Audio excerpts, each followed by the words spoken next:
আজ আমি বেছে নিয়েছি আমার দিম্মার রান্নাঘরের আরও একটি বহু মূল্যবান রেসিপি, ছোট মাছের পাতুরি। দিম্মা সাধারণত কলা পাতা ব্যবহার করতেন। আমি কলা পাতা পাইনি। আমি চাল কুমড়ো পাতা ব্যবহার করতে চেয়েছিলাম, কিন্তু চাল কুমড়ো পাতাও এখন সহজলভ্য নয়, তাই আমি লাউ পাতা ব্যবহার করেছি। লাউ পাতায় পাতুরির স্বাদ অবশ্যই ভালো হয়, কিন্তু সব থেকে বেশি সুস্বাদু চাল কুমড়ো পাতাতেই হয়। কলা পাতা ব্যবহার করলে সেই কলা পাতাটা ফেলে দিতে হয়, আমরা সেটা খেতে পারি না। কিন্তু যখনই আমরা লাউ পাতা বা চাল কুমড়ো পাতা ব্যবহার করি, তখন সেটা মাছের সাথে গরম ভাতে আমরা মেখে খেয়ে নিতে পারি, আর সেটা স্বাদটা আরও দ্বিগুণ করে দেয়।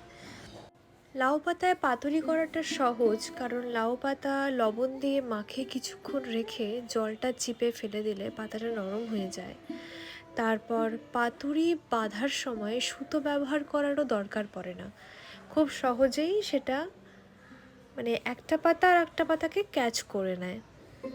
একইভাবে চাল কুমড়ো পাতাতেও লবণ মাখিয়ে কিছুক্ষণ রেখে জলটাকে চিপে বের করে নেওয়া হয়, তাতে পাতুরি বানানো সহজ হয়। পাতুরিতে বেশি কিছু মশলার দরকার পড়ে না। আমি বেসিক কিছু মশলাই এখানে ব্যবহার করেছি, যেমন হলুদ গুঁড়ো, লঙ্কা গুঁড়ো, নুন, কাঁচা লঙ্কা বাটা বা কাঁচা লঙ্কা চিড়েও দিতে পারেন, সর্ষের তেল আর পেঁয়াজ কুচি। অনেকে রসুন কুচি, আদা কুচিও দিয়ে থাকেন, আপনারা চাইলে দিতেই পারেন, কিন্তু আমি ব্যক্তিগতভাবে পেঁয়াজ কুচিটাই শুধু প্রেফার করি। একটু বেশি পরিমাণে পেঁয়াজ কুচি পাতুরিতে দিতে হয়, দরকার পড়ে। দিম্মার হাতের পাতুরির প্রসঙ্গ উঠলে আমার যেটা মনে পড়ে, ছোটো মাছের পাতুরি বলতে শুধুমাত্র একরকম ছোটো মাছের পাতুরি দিম্মা কখনই করতেন না, খুব কম করতেন। মোস্ট অফ দ্য টাইম কি হতো, পুকুরে যখন জাল ফেলা হতো তখন নানা রকমের ছোটো মাছ উঠে আসতো, সেখানে মৌরলা, কাচকি, চিংড়ি এক্সেট্রা এক্সেট্রা আরও ভ্যারাইটি মাছ আসতো। সেই সবকটা মাছকেই একসঙ্গে মশলা মাখিয়ে কলা পাতায় মুড়ে দিম্মা পাতুরি করতেন, সেটা হলো ছোটো মাছের পাতুরি। এখন আমাদের শহুরে জীবনযাপনে একই সঙ্গে এত রকমের মাছ একসাথে পাওয়া ডিফিকাল্ট, এত ইজিলি পাওয়া যায় না, তাই আমরা একই রকম মাছ দিয়েই পাতুরি বানিয়ে থাকি। কিন্তু আমার মনে আছে 4-5 রকমের ছোটো মাছ যখন পাতুরিতে পড়তো, সেটার স্বাদটা আরও বেড়ে যেত। এর পাশাপাশি আরও একটা ফ্যাক্ট, যে পাতুরি মাটির উনুন ছাড়া রান্না কিভাবে হতে পারে সেটা আমি বুঝে উঠতে পারি না, কিন্তু আমাদের কাছে তো আর কোনো ওয়ে আউট নেই, কারণ এই ফ্ল্যাট বাড়িতে মাটির উনুন আর কাঠের জাল করাটা সম্ভব নয়। তাই আমরা আমাদের যা সিস্টেম রয়েছে বাড়িতে, গ্যাস, ওভেনে, আমরা সেটাতেই পাতুরি রান্না করি। পাশাপাশি আরও একটা কথা, যে কাঠের জাল আর মাটির উনুনে পাতুরি রান্না করার মতো নিপুণ হাত এখনকার জেনারেশনে, আমাদের জেনারেশনে পাওয়াটা খুব ডিফিকাল্ট। আমি বলছি না যে কেউ পারেন না বা কেউ পারতে পারেন না, সেটা নয়, নিশ্চয়ই আপনারা জানতে পারেন, কিন্তু আমি ব্যক্তিগতভাবে এই জিনিসটা ট্রাই করার সুযোগ এখনো অবধি পাইনি।